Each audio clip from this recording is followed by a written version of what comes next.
Okay guys, this is crazy. There is a hawk outside doing his little caw, caw, diving at my chickens and hanging out on the top of their chicken coop while all my chickens are inside. I'm gonna stay inside and see if I can show you. Maybe we can catch him doing something, but this is ridiculous. See him way up there? So there's a little guy. I think if I go outside, he's gonna fly away, which ultimately I want. But I wonder if he's gonna try to do anything. Little punk.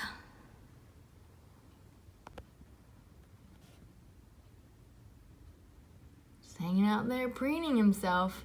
This little hawk is like the same size as my chickens. How does he think he can dive down here and pick my fat little chickens up? Do you hear him?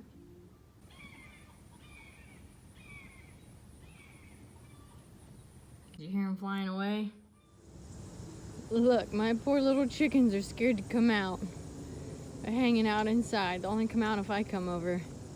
But I'm pretty sure that hawk's gone, and this is not the first time a hawk has dive bombed at them. As you can see, they're just open air there.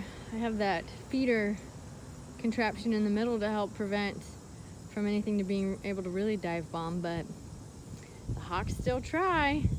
But so far we haven't lost a chicken.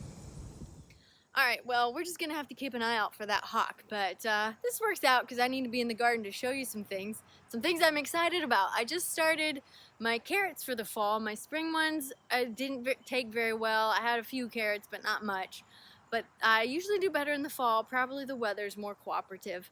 But I tried something different this year. Usually I'll just sprinkle the seeds out and then water it and put boards on top to keep it moist, because if carrot seeds dry out, they won't germinate and you won't get your plant. So they have to stay wet. So this year I finally used my soaker hoses that I've had sitting in the garage for a while.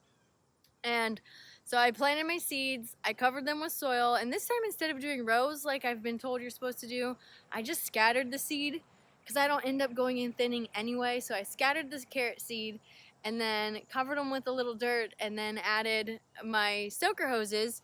And here you can see, I made sure these 2 rows are carrots and these are doing really good. You can see all the little tiny guys. Some of them are tomatoes. Those are coming up from the compost.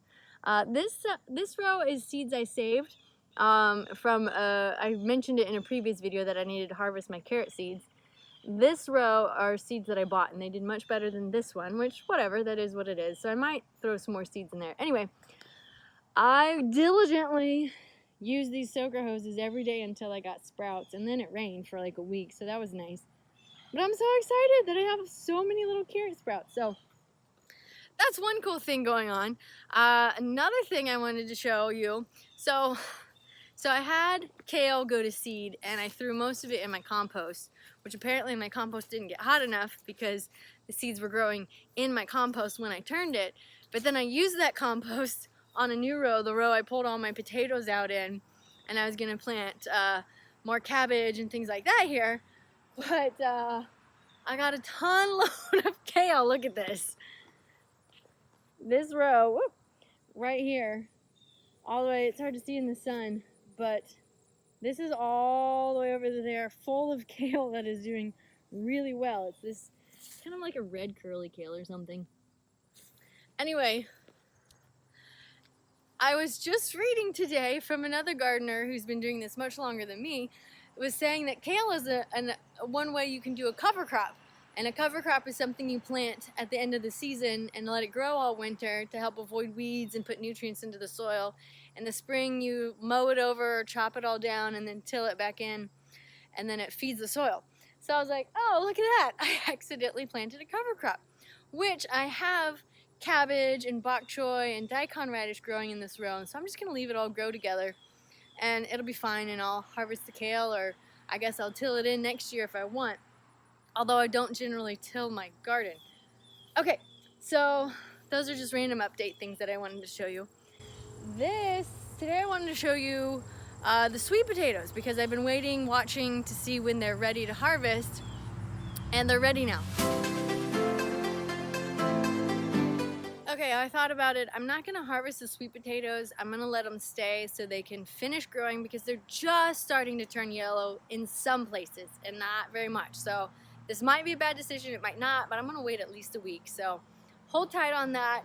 You know, hit that subscribe button and you'll be in the loop for when I do upload a video on that if you wanna see that. And hit that subscribe button to get any future videos so that if you want to know what's going on here or get some ideas on how you can garden and do other homestead type stuff. I did want to show you this. So I planted luffa gourds and I didn't do a good job labeling things, so I thought they didn't grow or they didn't survive when I transplanted them in the garden. However, after the squash vine boar and their bugs and all that stuff came through and wiped out all my zucchinis and squashes and pumpkins, there was still one vine growing, or maybe it's a couple, but it's vining throughout my garden.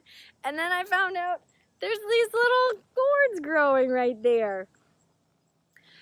And it's all over my garden, so at least this half.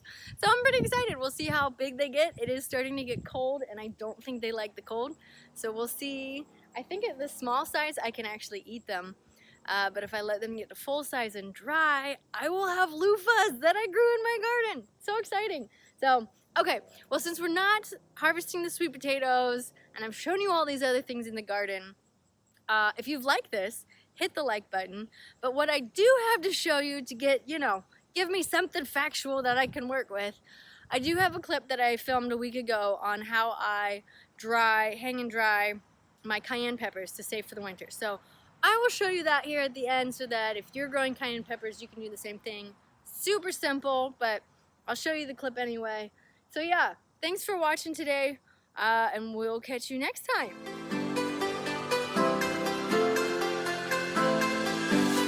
Alright, so I've picked my peppers, and if you want to do this yourself, you want some string that's kind of tough. This is nylon thread. I've got needles, I've got scissors to cut my thread, and I already cut myself a piece of thread, not too long. I mean, if you want it really long, make it long. If you want it short, make it short. And I'm just going to thread up my needle real quick. Once you have your needle threaded, I'm going to pick my first chili pepper, and you want to poke it in through the middle of the stem. So when you pick your chili peppers, don't remove the stem, leave those on. And so you'll poke it in through the center there. And I am going to tie a knot around this first one just to make it stay on, okay?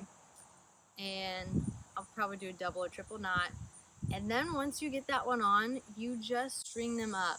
So at this point, it just takes some time to string them all on, but it honestly doesn't take that long. So here you can see how long my string is. So not too long. I don't have a ton of chili peppers, but all right, so we just string them up, and if any fall off or don't work out, just cook with them. And I guess you can always put them in the compost. Food's never wasted when it goes to the compost to grow more food later. So that's it. You're just gonna string them up one by one, and they'll start to make a nice little cluster. And then when I have these done,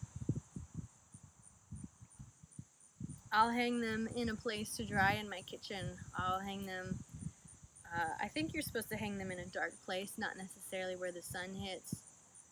And so I'll probably hang them under my cupboards in the kitchen, and I let them hang there until I use them all or have to move them for something else. So there we go. As your peppers hang, sometimes some can go bad, and that's not a big deal. Just pull it off the strand and throw it out, throw it in your compost, as the rest will still be fine. Some of these are actually already kind of dry, so they definitely needed picked. Alright, and there we have it. They're all strung up. It didn't take much time at all. And then when you go to cook with them, you don't have to wait for them to completely dry. Just pull off the one you want gently so you don't break the string, and cook with it. And I've had them last an entire year like this, just hanging in my kitchen.